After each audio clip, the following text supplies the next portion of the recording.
Hi, I'm George and welcome to GMakes, and this is a quick tutorial on how to find the vertices for any mesh at all in Blender.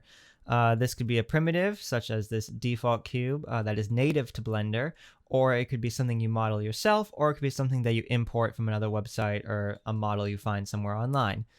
This is a very useful technique just in case you need to know vertices for something, like if you saw one of my latest tutorials, which is on random colors using geometry nodes. That method is based on how many vertices a mesh has to make sure that every instance mesh has a solid single color and there's no like crazy stripes going on, that every solid object has its own color.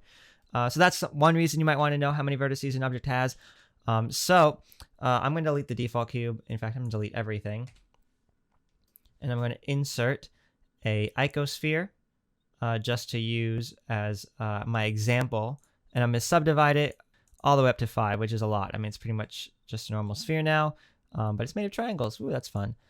Anyway, I'm just going to lift up this timeline because I don't need it. I'm going to switch to the only thing that you need to figure out how many vertices you have. It's real simple, and I think it's a feature that not many day-to-day Blender users might know about, because it's in this side right here, the data. We often say in the general or the animation, but it's over here in data, and it is this wonderful thing called the spreadsheet.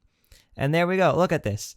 This is saying for this mesh we have selected what these all are. So how many vertices we have, the edges, the faces, the face corners. If you have a curve, the control point and the splines of it, point cloud, how many points, etc., etc. It's very useful. And yeah, that's basically it. But how do you really use this? Because it's not quite as straightforward as it might seem. Because you can see I have vertex selected. So let's say I wanted to do that random colors thing that I was talking about. So I need to know how many vertices my mesh has, so that way I can make sure that it has one color per instance, perhaps on whatever I'm instancing for a geometry node or something like that. So I'll look here and it says 2.6K, but that is not really, that's a rounded number. So it rounds up.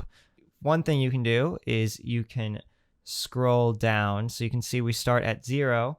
And if we scroll all the way down, we go to row number 2561. And that is actually vertex 2562 because we started at 0.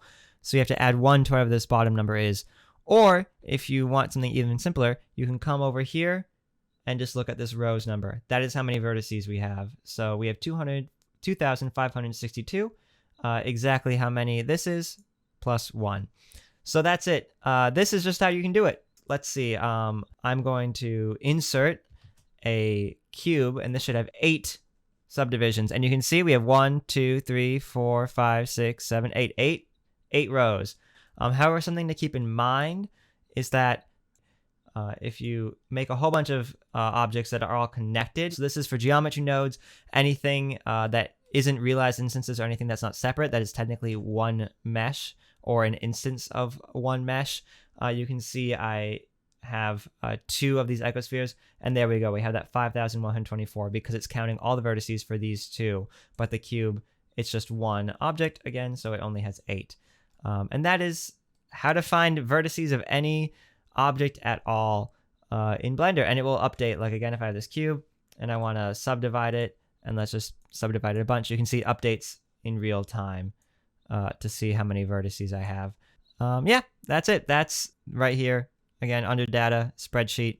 That's it. That's how to use the spreadsheet. That's how to find how many vertices any single mesh has at all in Blender.